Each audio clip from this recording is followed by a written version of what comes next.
The Thief's Story is written by the great writer Ruskin Bond. The story is about a 15-year-old thief who changes his name every month to stay ahead of the police and old employers. This time he kept his name Hari Singh. The other person in the story is a 25-year-old writer named Anil. The story unfolds on how this thief betrays Anil by committing a theft but retracts later on. Let's watch what this story talks about. Anil was watching a wrestling match when Hari, a 15-year-old thief, approached him.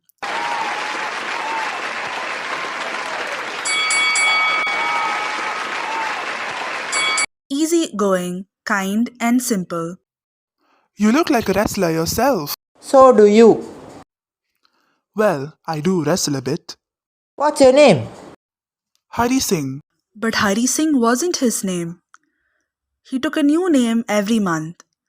That kept him ahead of the police and his former employers. Anil walked away and Hari followed casually. Hello again. I want to work for you. But I can't pay you. Can you feed me? Can you cook? I can cook. If you can cook, then maybe I can feed you. Anil took Hari to his room over the Jamna sweet shop. Hari cooked dinner for Anil.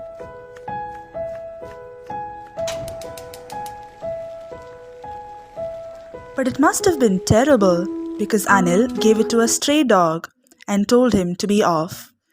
But Hari hung around.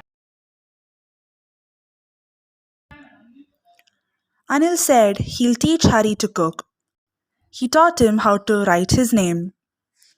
Hari made tea in the morning and then buy the day's supplies. He made very little money, but Anil did not mind.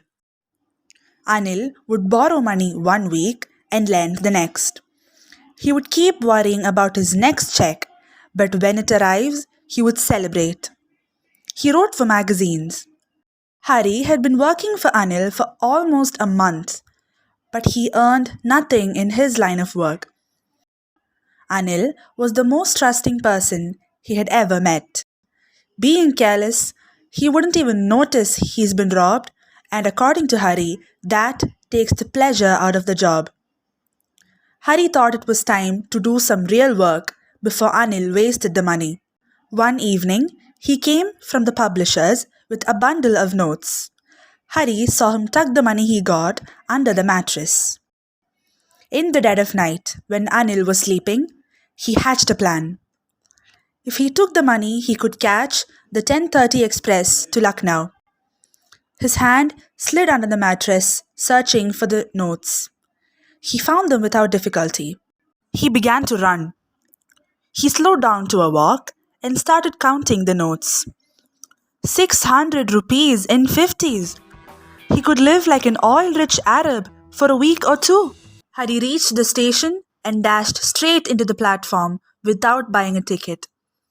The Lucknow Express had still to pick up speed, but he hesitated to jump into one of the carriages. Terminal Junction is the gateway to Northern Caroline. कृपया ध्यान दीजिए 12,004 Lucknow express Ghaziabad Kanpur central के रास्ते लखनऊ को जाने वाली platform number 9 पर खड़ी है. The train was long gone and Hari found himself standing alone on the platform. Hari believed friends were more trouble than help, and so he had nowhere to spend the night.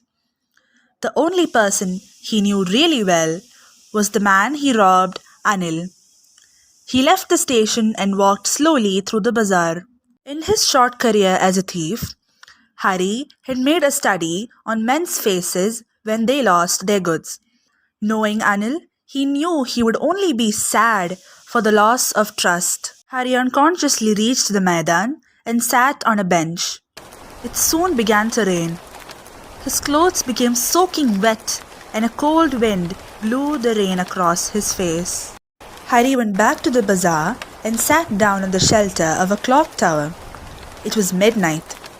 He took the notes from his pocket and found that they were damp from the rain. Anil would probably have given him 2 or 3 rupees to go to the cinema. He couldn't cook his meals, run to the bazaar, or learn to write anymore. He knew that knowing how to read and write would bring him more money. It was elementary to get caught stealing, but to be a clever and respected man was something else.